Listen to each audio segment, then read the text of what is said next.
My name is Alita Williams, and at 67 years old, I finally sold my tech consulting company for $35 million. The retirement party was supposed to be a celebration of my life's work. Everyone was there smiling and laughing, but underneath those smiles lurked tension. Just before the champagne toast, I caught my daughter-in-law Jessica slipping something into my glass. In that split second, I made a decision that would change everything. I switched my glass with her mother, Sandra's.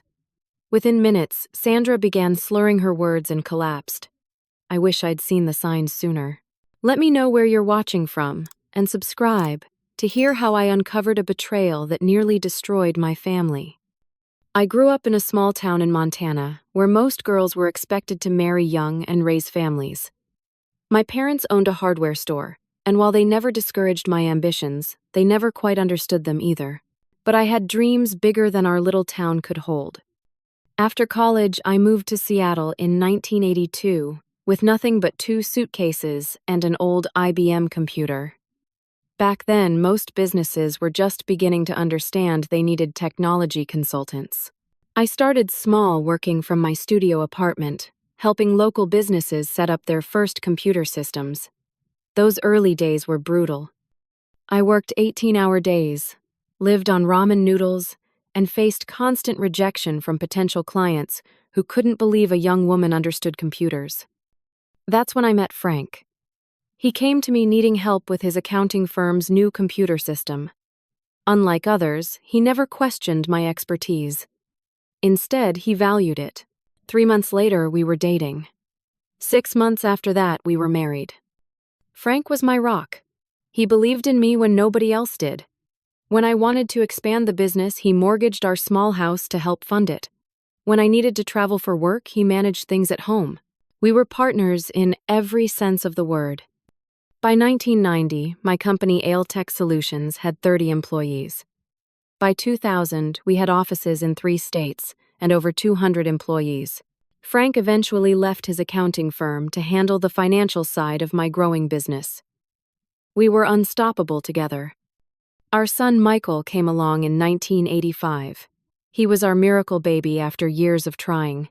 I loved him fiercely, but I won't pretend motherhood came naturally to me. Frank was the nurturer. He was the one who attended school events when I was stuck in meetings. He was the one who taught Michael to ride a bike and throw a baseball. I tried my best, but the business always seemed to need me just as much as my son did. As Michael grew, it became clear he had little interest in technology or business. He was artistic, preferring painting and literature to computers and spreadsheets. Frank encouraged his creative pursuits, while I secretly hoped he'd eventually take an interest in the family business. Michael went to art school in New York, and that's where he met Jessica. She was studying fashion design, though from what I could tell, she was more interested in wearing designer clothes than creating them. The first time Michael brought her home, I was struck by how beautiful she was. Tall, blonde, perfectly poised. She charmed Frank immediately with her stories and her seemingly genuine interest in our lives. With me, Jessica was especially attentive. She asked thoughtful questions about building a business as a woman. She complimented my home, my clothes, my accomplishments. I was flattered by her attention. After years of Michael's teenage rebellion and apparent disinterest in my career, here was this lovely young woman who seemed to value everything I'd built. They married quickly just 8 months after meeting. Frank and I paid for an extravagant wedding at Jessica's request. I remember Frank whispering to me during the reception, "She's got expensive taste, our new daughter-in-law." I laughed it off. After all the years of hard work, I could afford to spoil my only son and his new bride. A few months after the wedding, Jessica's mother, Sandra, came to visit. Unlike her daughter, Sandra was modest and unassuming. She'd raised Jessica alone after her husband left when Jessica was just 7 years old. Sandra had worked as a school secretary her entire life and had recently retired on a small pension. It was clear from that first visit that Sandra depended financially on Jessica and Michael, a situation that seemed to embarrass her greatly. Jessica always wanted the finer things Sandra confided in me during that visit. I could never give her what the other girls had. Designer jeans, fancy vacations. Maybe that's why she's so focused on it now. I began noticing Jessica's materialistic streak myself. the constant shopping trips that left Michael's credit cards maxed out, the subtle comments about her friends' larger homes or newer cars, the way her eyes lit up when I wore my good jewelry. But I dismissed these observations. After all, she was young and who didn't enjoy nice things. When Frank died suddenly of a heart attack 12 years ago, my world collapsed. For weeks, I could barely function. Michael flew home immediately, and to her credit, Jessica came too. They stayed for a month, helping me navigate the fog of grief. But life moves on even when you're not ready. I threw myself back into work, expanding the company even further. Alitech became my reason for getting out of bed each morning. Without Frank, the big house felt empty. Without Frank, success felt hollow. Meanwhile, Michael and Jessica settled in Los Angeles, where Michael worked as an art teacher and Jessica launched a small fashion blog that never quite took off. I visited when I could, but we were never as close as I would have liked. There was always something slightly performative about our family gatherings. Perfect meals in their perfect apartment with perfect smiles that never quite reached Jessica's eyes. 5 years after Frank's death, Jessica suggested that Michael should take a more active role in Alitech. "He's your son, after all," she said. "The company should stay in the family." The suggestion took me by surprise. Michael had never shown any interest in the business. When I mentioned this, Jessica assured me she'd been talking with him and he was ready to embrace his legacy. But when I spoke with Michael alone, his enthusiasm seemed forced. "I can learn, Mom," he said without meeting my eyes. "Jessica thinks it's important." I didn't push it. Instead, I brought Michael to Seattle for a few months of training. It was a disaster from the start. He was lost in meetings, bored by the work, and clearly miserable. After 3 months, I suggested he return to teaching. "But the money," he said, looking panicked. "Jessica and we've been planning." That's when I realized this had never been about family legacy. It had been about money all along. By this point, I was 65 and starting to think about retirement. Without Frank, without Michael showing genuine interest in taking over what was I working for. The company had grown beyond my wildest dreams, with offices nationwide and a reputation for excellence.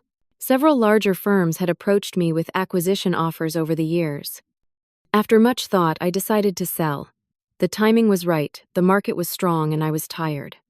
I didn't tell Michael or Jessica about my decision until it was nearly finalized. I invited them to Seattle for the weekend, prepared a nice dinner, and broke the news.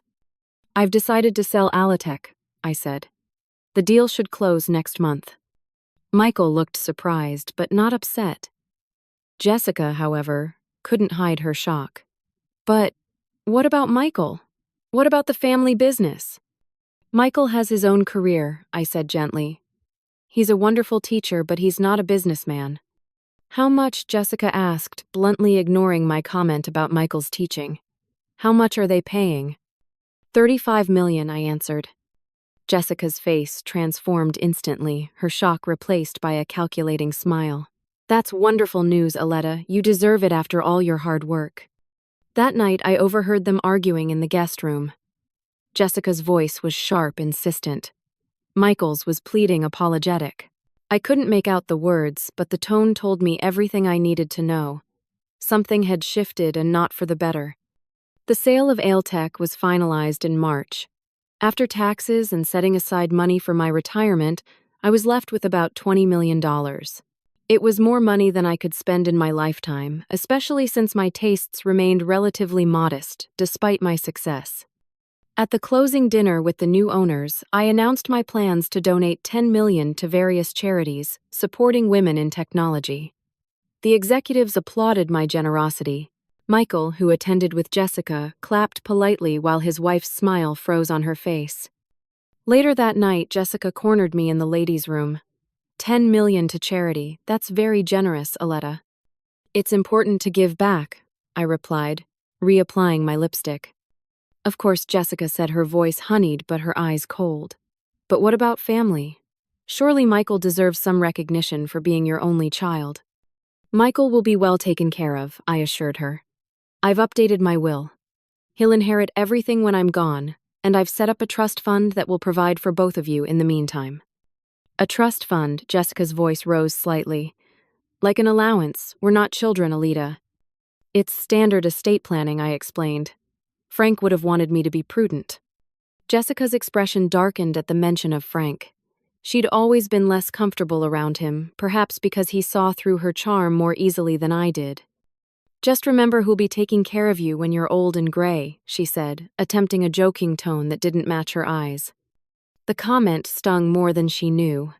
Since Frank's death, I'd thought often about growing old alone.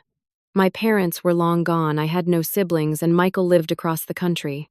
The idea of dependence on Jessica made me deeply uncomfortable.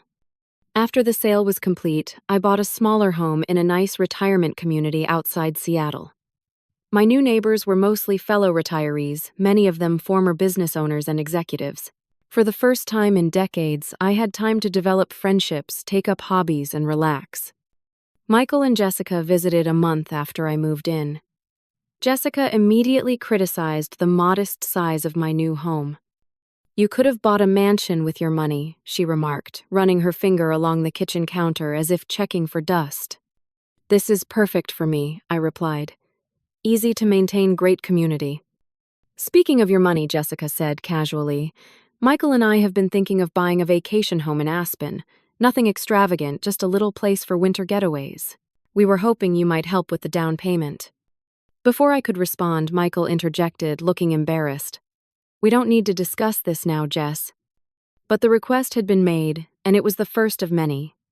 Over the next few months, Jessica called regularly with investment opportunities or sudden financial emergencies. Each time I gently declined or offered smaller amounts than requested, citing my commitment to charitable giving. Then strange things began happening. First, I noticed my blood pressure medication seemed to be disappearing faster than it should. I initially blamed my own forgetfulness until I started counting pills and keeping a log. Next, after Michael and Jessica's second visit, I found my financial documents had been moved from my home office.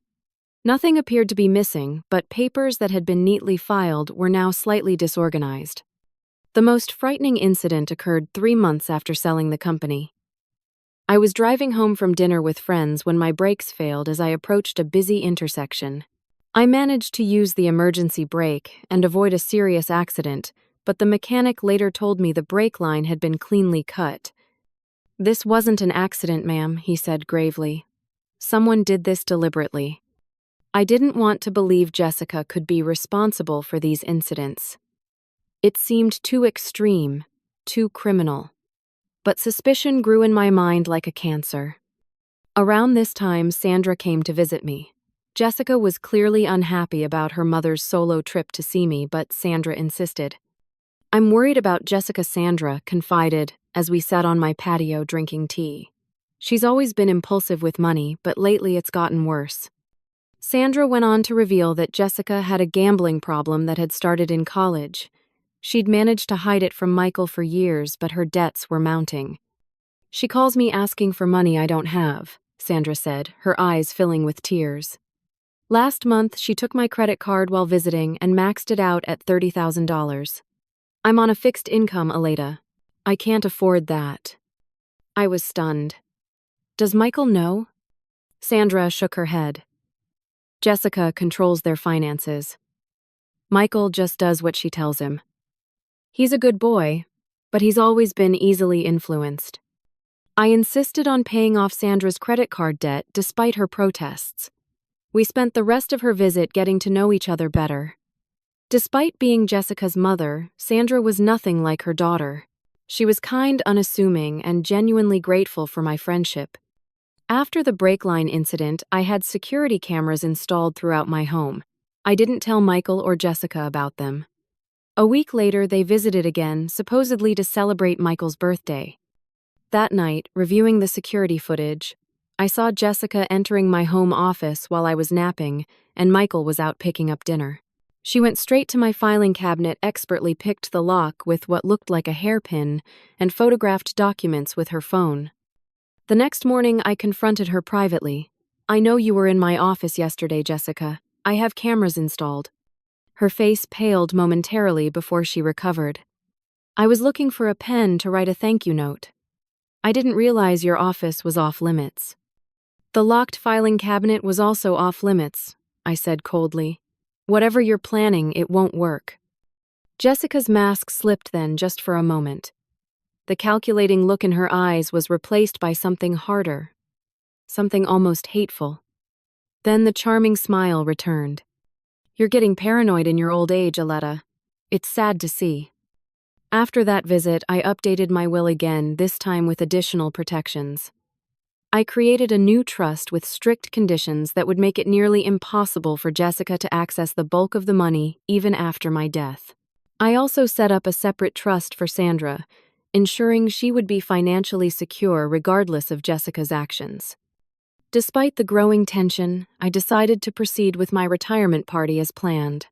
Part of me hoped that a public celebration might improve our family dynamics. Another part wanted witnesses around, in case Jessica tried anything else. I hired a top-notch security team and made sure they understood my concerns without explicitly accusing my daughter-in-law of anything illegal.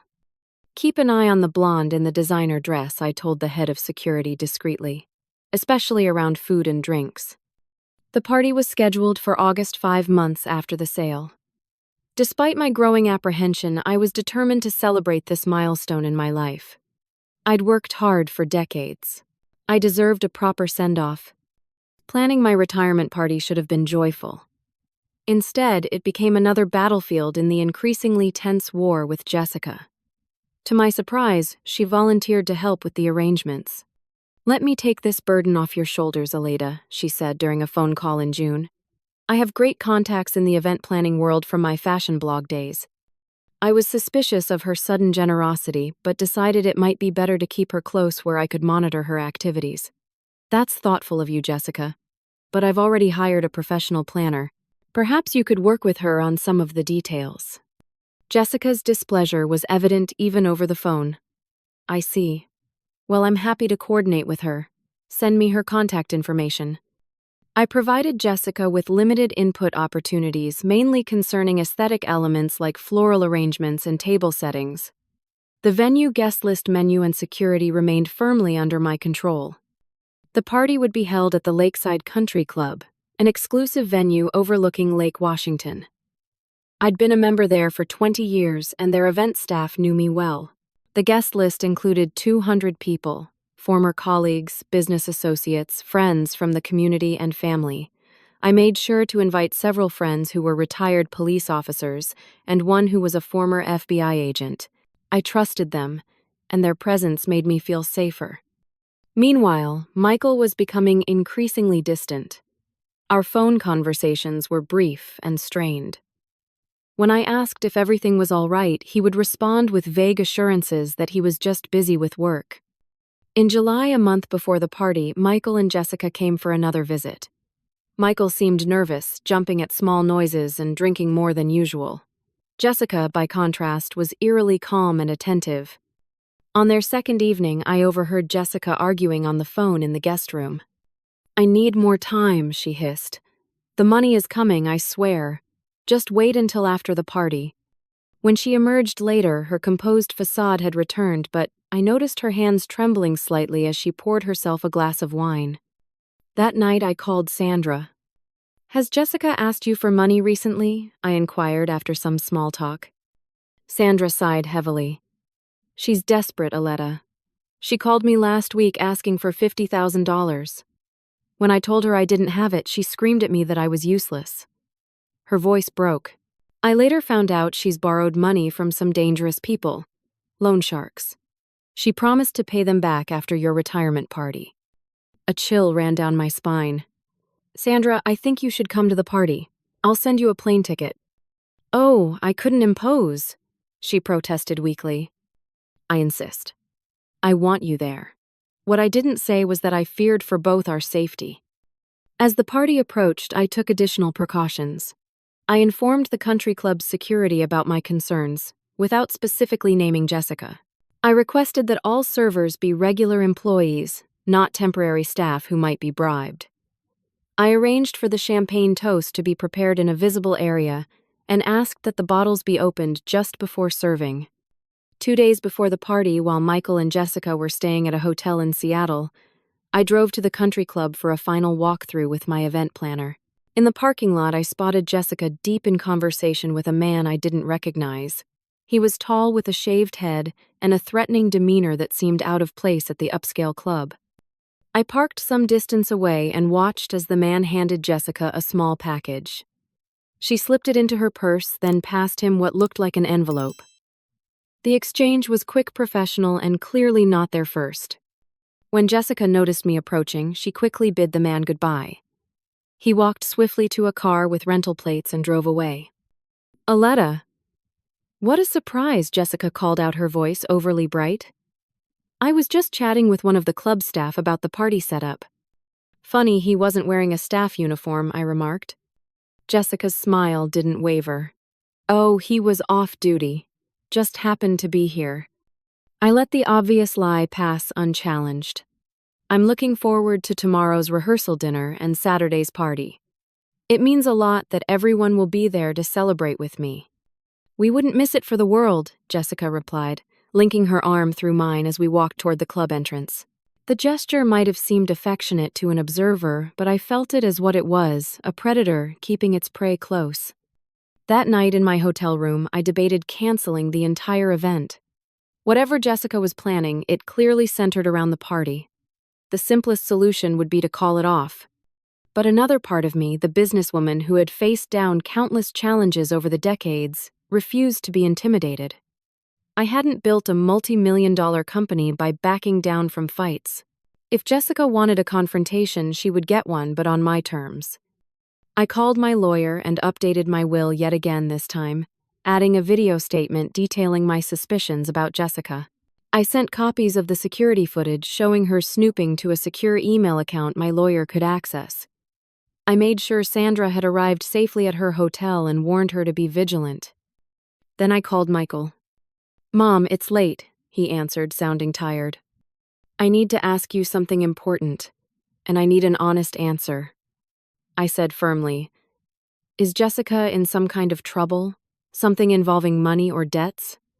The long silence that followed told me everything. "Michael, whatever it is, I can help, but only if you're honest with me." His voice, when he finally spoke, was barely audible. "She said she had it under control. She promised this was the last time." "The last time for what?" Another long pause. "I have to go, Mom. Jessica's coming back." The line went dead, leaving me more certain than ever that something terrible was planned for my retirement party. Saturday arrived with perfect Seattle summer weather. The August sun sparkled on Lake Washington, visible through the floor-to-ceiling windows of the Lakeside Country Club's grand ballroom. White roses and orchids adorned each table, their subtle fragrance filling the air. Crystal chandeliers cast a warm glow over the space, which would soon host 200 guests celebrating my career and retirement. I arrived early, dressed in a navy blue designer gown that Frank had always loved. Around my neck hung the pearl necklace he had given me for our 25th anniversary. I wanted him with me today, if only in spirit. The event staff bustled around, making final adjustments. The head of security, a former military man named James, approached me discreetly. "We've implemented all your requested measures, Miss Williams," he assured me. "Additional cameras are in place, particularly around the bar area. My team has been briefed to watch the individuals you mentioned." I thanked him and took a moment alone on the terrace, gathering my thoughts. Despite the beauty of the day and the milestone it represented, dread sat heavy in my stomach. What exactly was Jessica planning? Would my precautions be enough? The first guests began arriving at 4 o'clock. Business associates from as far back as the 1980s, employees who had been with me from the early days. Friends who had supported me through Frank's death and the lonely years that followed. Each greeting, each congratulatory hug, reminded me of the community I'd built beyond my immediate family. Sandra arrived early, looking elegant but uncomfortable in a simple black dress. I embraced her warmly. "Thank you for coming," I said sincerely.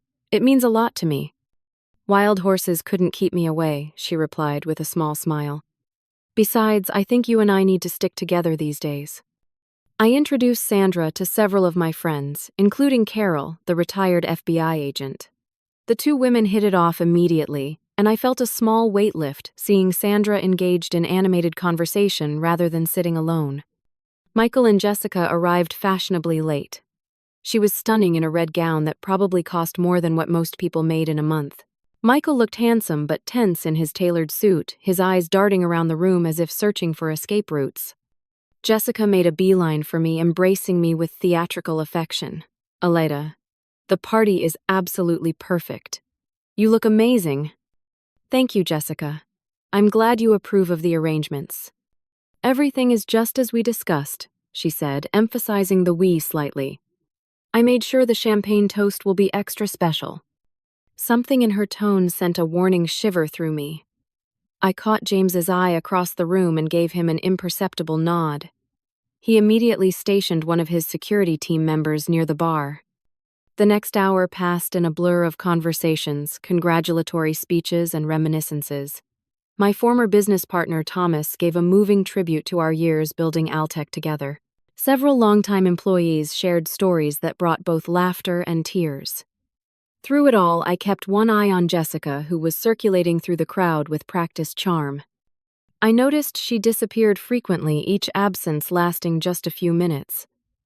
Each time she returned, she would check her watch and glance toward the bar where preparations for the champagne toast were underway. During one of Jessica's absences, I approached Michael, who was nursing his third scotch by a window. "Are you okay?" I asked quietly. He couldn't meet my eyes. "Fine, Mom. It's a lot of people." "Michael, if something's wrong, tell me now, before the toast." His head jerked up at the mention of the toast, panic flashing across his features. "What do you mean?" "I think you know exactly what I mean." I placed my hand on his arm. "It's not too late to stop this." For a moment, I thought he might break down and confess everything. But then Jessica appeared at his side, slipping her arm possessively through his. "Stop what?" she asked brightly. "The only thing stopping is Aleda's workaholic lifestyle. That's what we're celebrating, right?" The moment was interrupted by the event coordinator announcing that the champagne toast would begin in 15 minutes. Guests were asked to make their way to the center of the ballroom. Jessica squeezed Michael's arm. "Darling, would you mind finding my mother? I want to help make sure Aleda's toast goes perfectly." As Michael walked away, Jessica turned to me. "I insisted on a special vintage for your toast.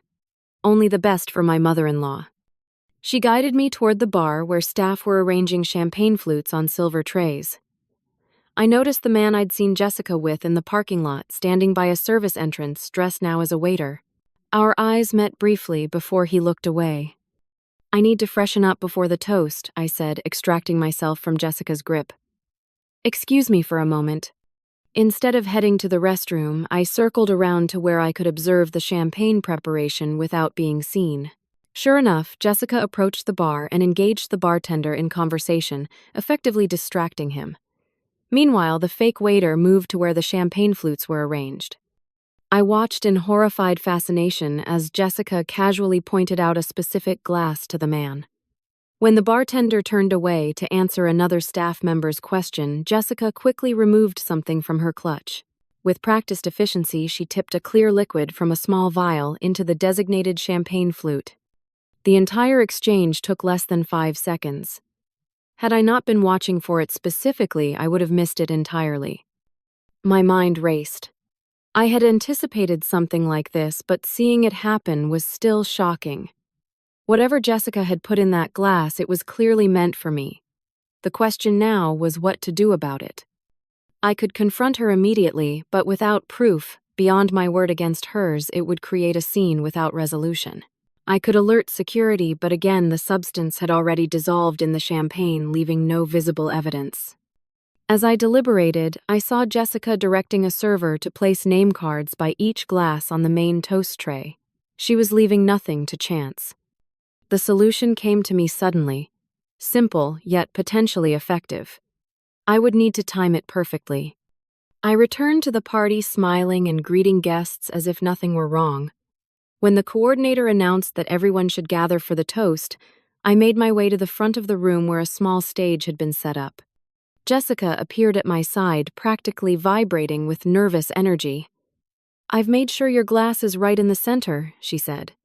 "The one with the gold rim." "How thoughtful," I replied, noting that Sandra was now approaching, guided by Michael. The servers began distributing champagne to the guests, while a special tray with 5 glasses was brought to the stage for the family toast. One each for me, Michael, Jessica, Sandra, and Thomas, my former business partner who would be proposing the toast. As Jessica turned to greet Thomas with her false smile, I saw my opportunity. Quickly and smoothly, I switched my marked glass with the one intended for Sandra. The guilt of potentially endangering Sandra pierced me, but I reasoned that if I was wrong about Jessica's intentions, no harm would be done. And if I was right, I could stop Sandra from drinking once the toast began. Jessica turned back her eyes, immediately going to the glasses. I held my breath, but she seemed satisfied that the gold-rimmed glass was still in the position she expected it to be in, not realizing I had switched its place with Sandra's. Thomas stepped forward to begin his toast. "Ladies and gentlemen, it is my great honor to celebrate Alita Williams tonight. For 35 years, she has been a pioneer in our industry, a mentor to countless professionals, and a dear friend to many of us in this room." As he spoke, I watched Jessica carefully. She was staring at my glass with an intensity that confirmed my suspicions. Whatever was in that champagne, she was eager for me to drink it. "And so I ask you all to raise your glasses to Alita. May her retirement bring her all the joy and peace she so richly deserves." The crowd echoed to Alita and raised their glasses. I lifted mine, but only pretended to sip, keeping my eyes on Sandra. To my horror, she took a generous drink from the tampered glass. I forced myself to smile and acknowledge the toast while surreptitiously watching Sandra. For several minutes, nothing seemed amiss. The speeches continued, with Michael giving a brief, emotional tribute to me that seemed genuine despite his obvious discomfort. Then I noticed Sandra blinking rapidly and swaying slightly where she stood. Her speech, when she thanked me for including her in the celebration, was slightly slurred. "Aletta has been such a wonderful friend. So generous. Unlike some people who only take." Jessica shot her mother an alarmed look. This clearly wasn't the effect she had expected. Whatever she had put in the drink, it was working faster and more dramatically on Sandra than it would have on me. Perhaps it was interacting with medication Sandra was taking, or perhaps Sandra's smaller frame made her more susceptible. Within 10 minutes, Sandra's condition had deteriorated dramatically. Her words became incomprehensible and she was having trouble standing. When she tried to set her glass down on a nearby table, she missed entirely, sending the flute crashing to the floor. Mom Jessica's voice held genuine confusion. "Are you drunk?" Sandra's response was a garbled mumble before her eyes rolled back and she collapsed. The room erupted in gasps and shouts. I dropped to Sandra's side, checking her pulse, which was rapid and irregular. Jessica stood frozen, her face a mask of shock. "Someone call 911. I shouted, then turned to Jessica. "What did you put in my champagne?" Her eyes widened. "I don't know what you're talking about." "I saw you, Jessica. I switched the glasses. You poisoned your own mother." The color drained from Jessica's face as the implications hit her. By now, Michael was kneeling beside his mother-in-law, looking horrified. "Jessica, what's going on?" he demanded. Before she could answer, the security team and several guests with medical backgrounds converged on us. Someone had called for an ambulance, and James was already securing the remaining champagne as evidence. In the chaos that followed, I never let Jessica out of my sight. She attempted to leave twice, only to be blocked by security personnel. Her carefully constructed world was crumbling around her, and the panic in her eyes was palpable. The paramedics arrived within minutes. As they worked on Sandra, one of them asked, "Was she drinking? Taking any medications?" "She was drugged," I said firmly. "Her daughter put something in her champagne. It was meant for me." The paramedic looked shocked, but immediately relayed this information to his colleagues. They worked with increased urgency, starting an IV and preparing Sandra for transport. As they wheeled Sandra out on a stretcher, I turned to Jessica, who stood apart from the crowd, her face a mixture of fear and calculation. "You're finished," I told her quietly. Whatever you were planning ends now." The party, needless to say, was over. As guests departed in shocked whispers, I announced that I would be going to the hospital with Sandra. To my surprise, Michael stepped forward. "I'm coming too, Mom." His voice was steady despite the tears in his eyes. "I need to understand what happened here." Jessica began to protest, but Michael cut her off with a coldness I'd never heard from him before. "Not now, Jessica. Not one word." As we left for the hospital, Jessica remained behind, surrounded by security personnel and police officers who had just arrived in response to calls from multiple guests. The last glimpse I had of her that evening was of a woman whose mask had finally irrevocably slipped, revealing the desperation beneath. The ride to the hospital was tense and silent. Michael stared out the window, his profile rigid with shock and anger. I wanted to comfort him, but knew that words were inadequate for what he was experiencing. His wife had attempted to poison his mother and had instead poisoned her own mother. How does one even begin to process such a betrayal? Seattle General Hospital's emergency department was brightly lit and efficiently run. Sandra had arrived minutes before us and was already being treated. A young doctor met us in the waiting area. "Are you family?" she asked. "I'm her daughter-in-law," I explained. "And this is my son, Sandra's daughter Island, being questioned by police." The doctor's eyebrows rose slightly at this, but she maintained her professional demeanor. "Miss Johnson is stable but still unconscious. We've taken blood samples to identify the substance in her system. Based on her symptoms, we suspect some kind of sedative combined with another drug, possibly something that affects memory." "Will she recover?" Michael asked, his voice barely audible. "We believe so, yes. But we need to know exactly what she ingested to provide the best treatment." I explained what I had witnessed at the party, from Jessica adding something to the champagne to my split-second decision to switch the glasses. The doctor listened without judgment. "The police will want your statement," she said when I finished. "They're already on their way." Sure enough, 2 detectives arrived 20 minutes later. They interviewed us separately, taking detailed notes about the events leading up to the poisoning. I provided names of witnesses who might have seen Jessica near the champagne, including James and his security team. When the detectives finished with me, I found Michael sitting alone in the waiting room, his head in his hands. "The doctor says Grandma Sandra will be okay," he said without looking up. "They pumped her stomach and gave her something to counteract the drugs." I sat beside him, placing a tentative hand on his back. "I'm so sorry, Michael. I never wanted any of this to happen." He finally raised his head.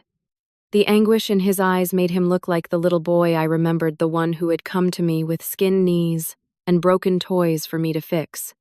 But this was something I couldn't fix. I knew, he whispered. "Not about this specifically, but I knew she was planning something. She's been desperate for money. The gambling, the debts. It's been getting worse for years. Why didn't you come to me?" He laughed bitterly. "Jessica convinced me you'd cut me out of your will if you knew the truth. She said we had to handle it ourselves." Before I could respond, a commotion at the entrance to the waiting room drew our attention. Jessica burst in, flanked by 2 police officers. Her perfect appearance had crumbled. Her makeup was smeared, her hair disheveled, and her red gown was wrinkled. "Michael," she cried, trying to push past the officers. "Don't listen to her lies. Your mother has always hated me.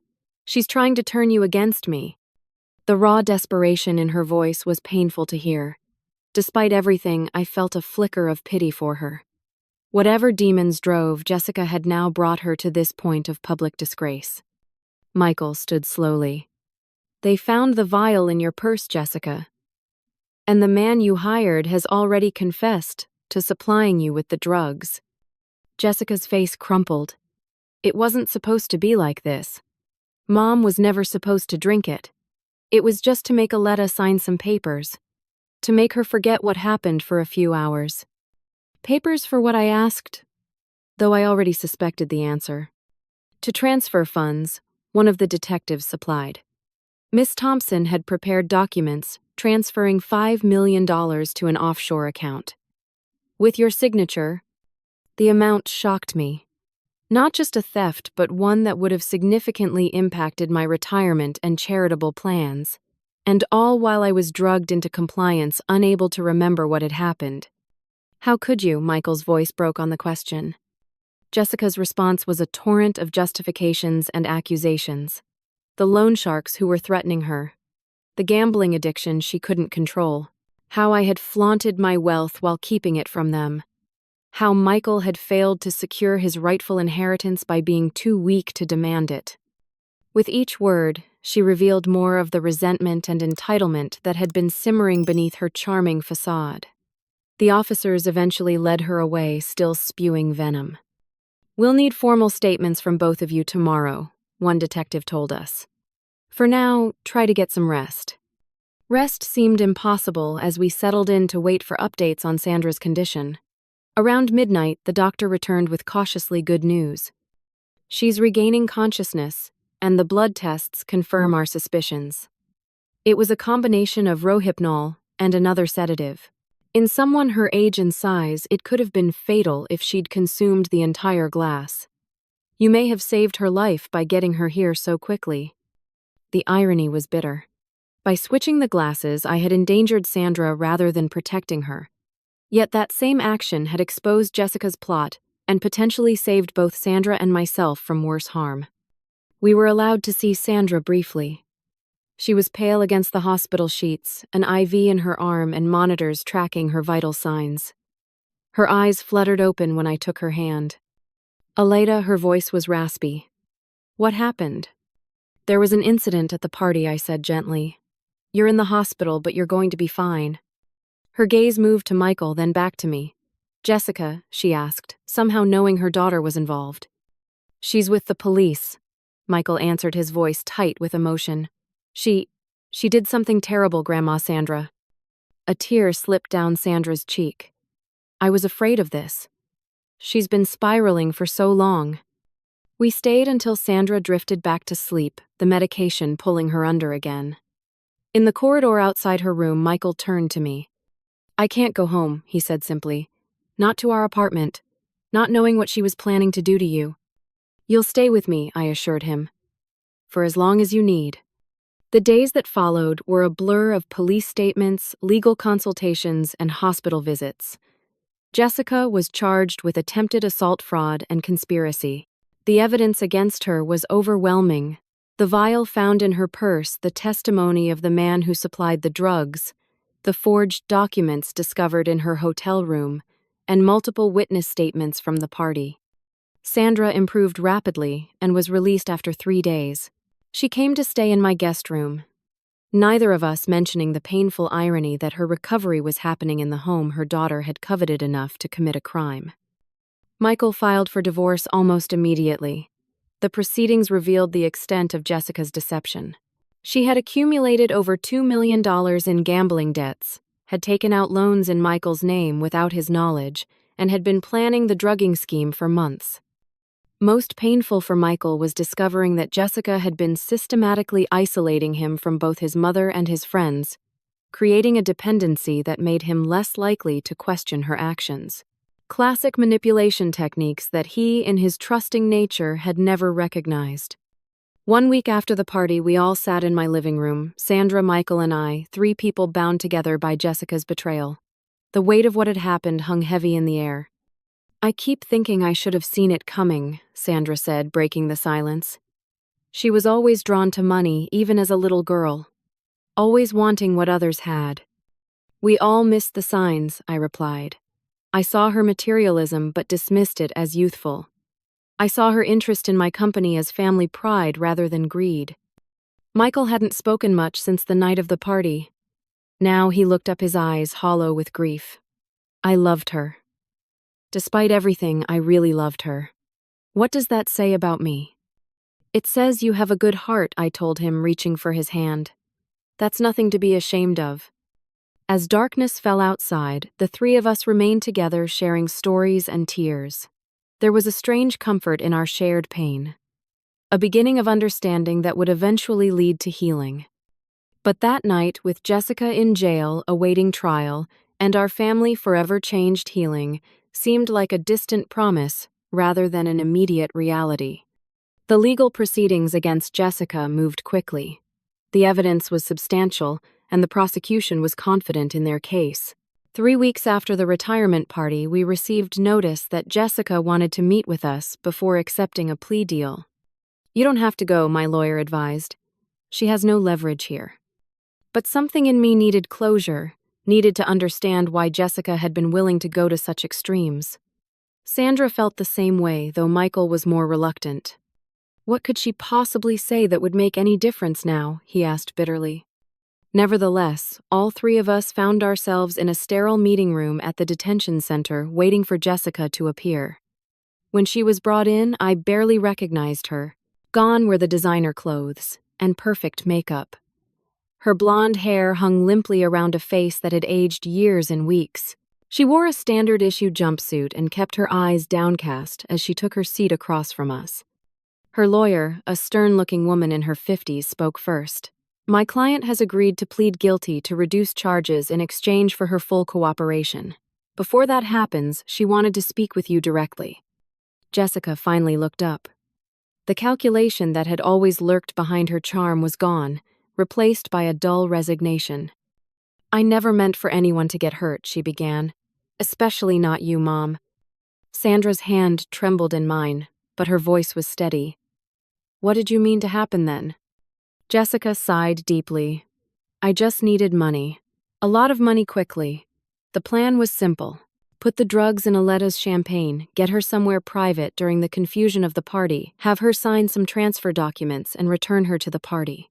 She wouldn't remember anything, and by the time anyone noticed the missing money, I would have paid off my debts."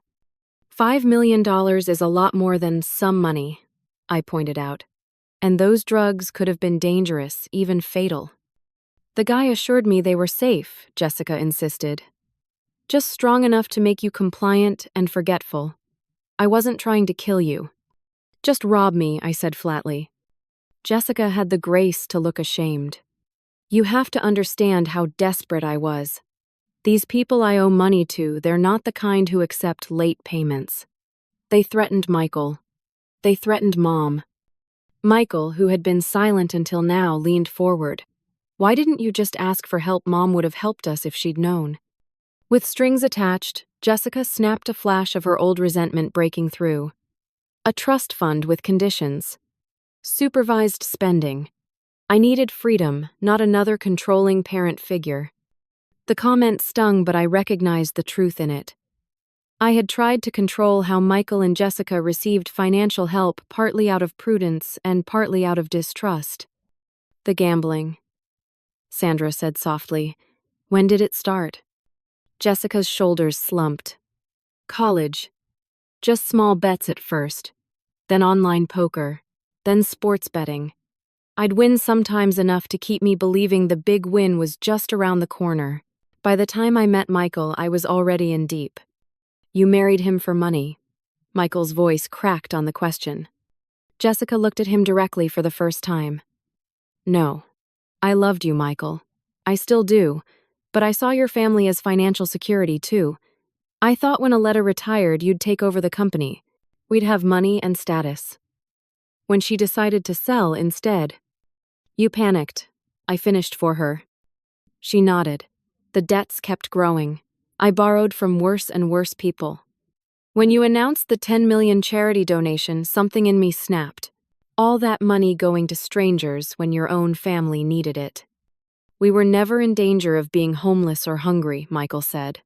"We lived comfortably on my teaching salary and your blog income."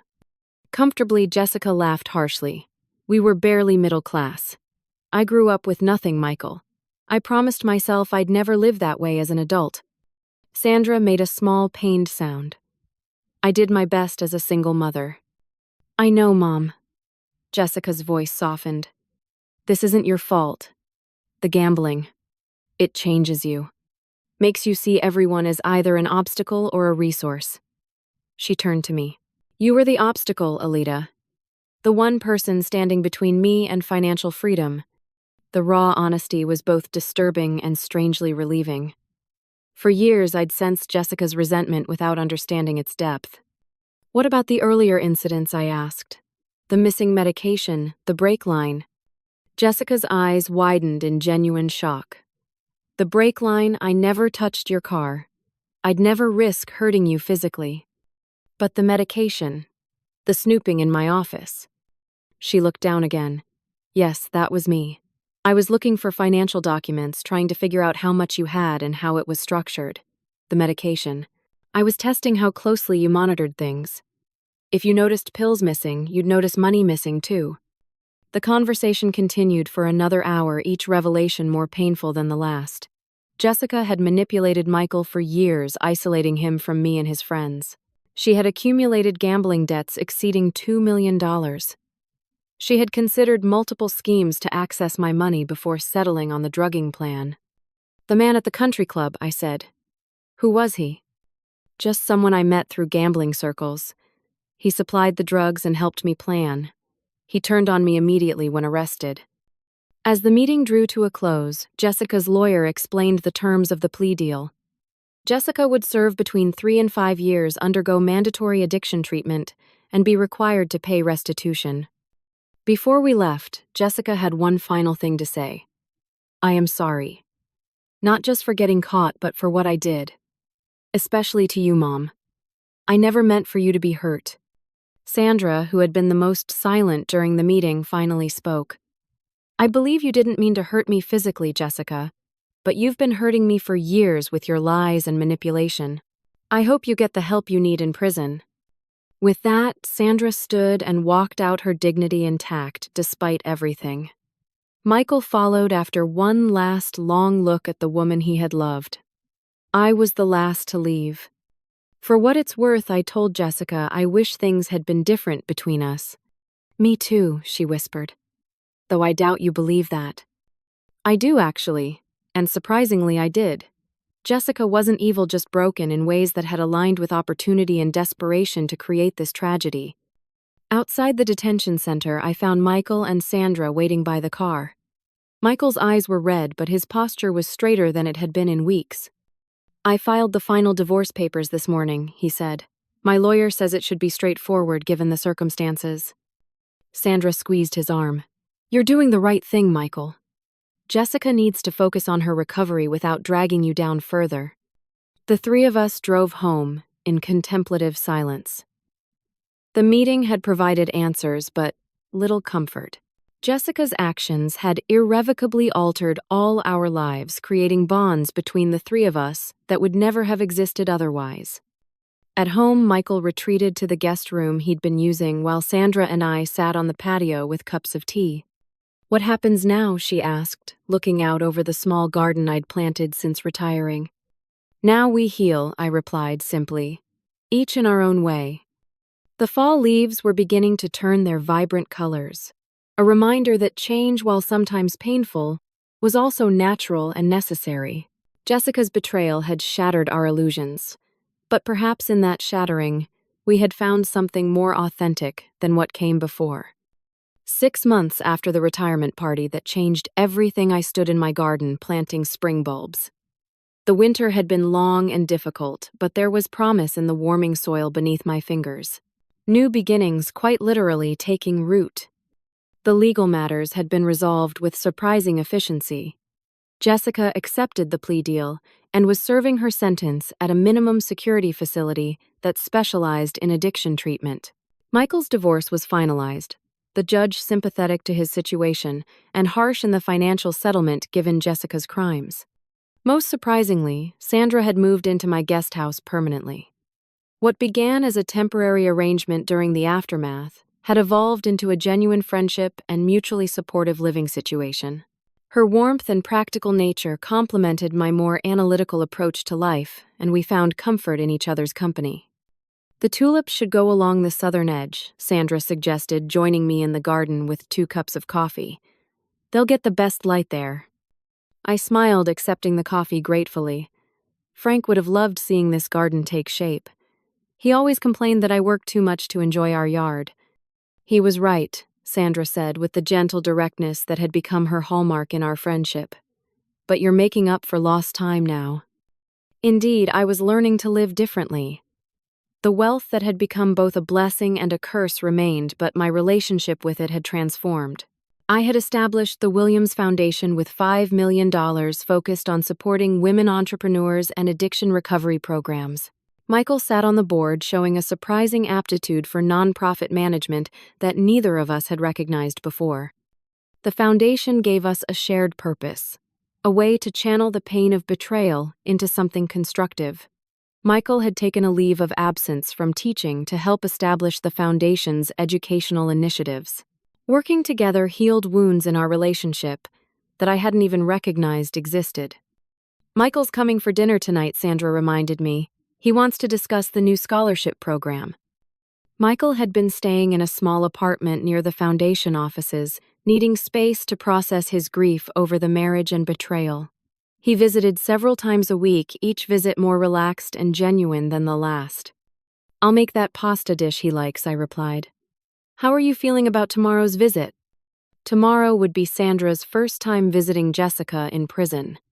She had struggled with the decision for months, torn between maternal love and the pain of betrayal. "Nervous," she admitted. "But ready, I think. The therapist says it's an important step for both of us." Therapy had become a regular part of life for all three of us. The trauma of Jessica's actions had exposed older wounds that needed attention. For Sandra, it was the guilt of single parenthood and questioning where she had gone wrong with Jessica. For Michael, it was recognizing the patterns of emotional manipulation he had endured. For me, it was acknowledging my own role in creating family dynamics focused too much on money and success rather than emotional connection. I keep thinking about that moment at the party. I confessed something I rarely discussed. "When I switched the glasses, I put you in danger, Sandra. I can never fully forgive myself for that." Sandra set down her coffee and took my soil-covered hands in hers. "You made a split-second decision in an impossible situation. And in a strange way, it saved all of us. Me from continuing to enable Jessica's behavior. You from being drugged and robbed. Michael from living in denial about his marriage. Still, you could have died. But I didn't. And now we're here planting tulips and rebuilding our lives." She squeezed my hands before releasing them. Sometimes the worst moments lead to necessary endings and new beginnings. Her wisdom, born from a lifetime of challenges I had never faced, humbled me. Sandra had lost everything in the aftermath of Jessica's crimes. Her relationship with her only child shattered, her trust violated. Yet she approached each day with a grace and resilience that inspired me. That evening, Michael arrived with a bottle of wine and ideas for expanding the foundation's work. As we prepared dinner together, I observed the positive changes in my son. He stood taller, spoke with more confidence, and genuinely seemed to enjoy the work we were doing together.